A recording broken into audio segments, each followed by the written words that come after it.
آج ہم خدا کے کلام کا مطالعہ عنوان سچا ایمان اور اندیکھا جہان کے ذریعے کرتے ہیں۔ اس واسطے سے ہم اس سوال کا کتاب مقدس سے جواب سیکھتے ہیں کہ ہمارا سچا ایمان کب ظاہر ہوگا۔ بھائی اور بہنوں، کیا کوئی بغیر ایمان کے نجات پا سکتا ہے؟ کتاب مقدس واضح کہتی ہے کہ بغیر ایمان کے نجات پانا ناممکن ہے۔ خدا کی فرما برداری کے لیے جس کی ہمیں ضرورت ہے وہ ایمان ہے۔ اس کے علاوہ جب ہم فرما بردار ہوں تو خدا کے احکام، فرامین اور تعلیمات کی پیروی کرنا ممکن ہوتا ہے۔ ہم یہ تصدیق کرنے سے قاصر ہیں کہ ہمارا ایمان مضبوط ہے یا کمزور، کیونکہ ایمان اندیکھے روحانی جہان میں ہوتا ہے۔ تاہم اپنے ایمان کو دیکھنا ممکن ہوتا ہے۔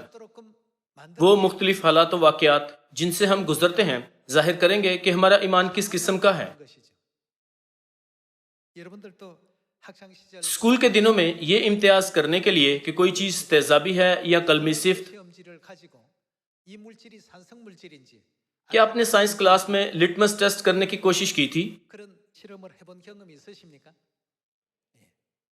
پہلی جھلک میں ہم امتیاز نہیں کر سکتے کہ ایک محلول تیزابی ہے یا قلمی صفت۔